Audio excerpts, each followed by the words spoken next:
cast your mind back to Christmas 1992. Do you have it? While most kids my age were asking for Sony Walkmans, Gerbo jeans, and LA Gear high tops, I was begging my mother for a Franklin Day planner. I might have been the only 12-year-old in history to wake up on Christmas morning ecstatic to open up a box of success, goodness, right there. I spent that entire holiday break writing a mission statement, prioritizing my to-do list, and getting very organized. As an avid success reader, I've read all of the greats and attended tons of seminars. And it's amazing to me where we live in a world where there are millions of self-help books, and yet still at the end of every day, 90% of Americans feel unfulfilled. Why is that? I've read all the books, and lots of them have similar success principles that match from one to the next. And every time I'm diving deep, trying to find that little secret that high achievers know that I do not. It's got to be in there somewhere. There's got to be something that I don't know yet, because that's what's keeping me from being mediocre down here to being at my peak up here. Can you relate? There's got to be something, right? What I'm here to tell you is that there is no secret. One of the key things that's missing is this principle of practice. Because failures will come. You'll land flat on your face. You'll try something great and it will fail miserably. But what happens to this that separates you from everyone else is your ability to get up and try something else and do it again. Even doctors that have spent years in school and have way more experience than I do still call their business a practice. Concert pianists that have been playing the piano for years still practice before they ever perform. And yet, if you want to be skinny and have a hot body, you can't just go to the gym once. It's a regular practice, a success ritual that you do on a regular basis. Just like my regular success ritual in that department is eating cupcakes. Today I'm going to share with you 5 practices of peak performers. Simple things that will help you go from here to really making it happen in your life and in your business. First, positivity. Do you remember junior high school where every teacher had kind of a different discipline method? In one class you'd get a check mark and you'd get your name up and it would be a warning, and after so many you'd get sent to the principal's office?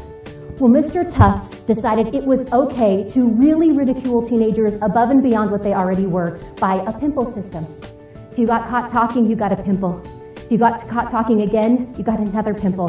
3 pimples was a zit, as if real acne was not enough.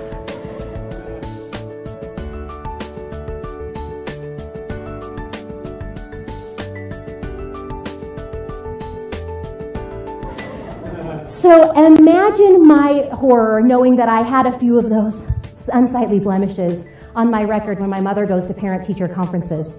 And Mr. Tufts proudly shows this paper and says, "Do you think you can find Michelle on this paper?" Because he had it all in diagram form and where we sat in our chairs. And sure enough, right in the middle was me, Michelle, where I had the most zits of everyone in the class. And I wanted to cheer and applause like I'm a high achiever. And yet his point and principle was not just that I had the most, but that everyone else around me was also circling for second base. I was kind of spreading my blemishes for all to enjoy. Now, just like this, luckily we can't pass acne from one person to the next. We can spread our positivity in more ways than we can imagine.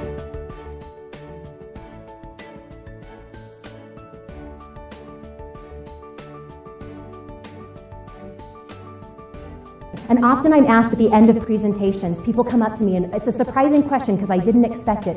They would say, "Michelle, what can I do to help my kids so that they don't have to learn these principles late in life? How can I help them now so they don't need this later?" My number 1 tip is positivity. You as a parent can spread that, and it will do more for their life and yours than any other success principle out there.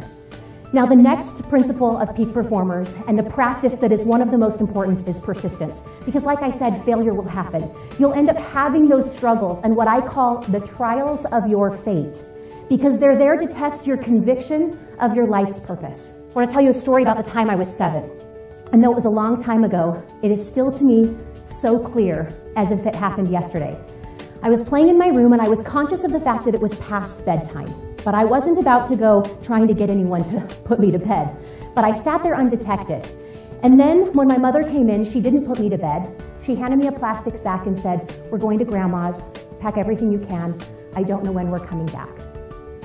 I don't remember asking a lot of questions. I remember putting some clothes in my bag and some 7-year-old treasures, like my My Little Ponies and all of the money to my name, which was probably 50 cents. Now, I could have turned to my mother and said, could I have a different bag? After all, my grandfather was a travel agent, and we had Pan Am overnight bags in abundance. Yet in the midst of her own trial, she only thought, get it done. Now, each of us are carrying a lot of baggage. I never spent time in therapy because of this experience, but it gives me a mental image that each of us, if we sat around, we could one-up each other on terrible, crazy stories. But your baggage is yours, and the plastic bag principle is the most important practice for every peak performer.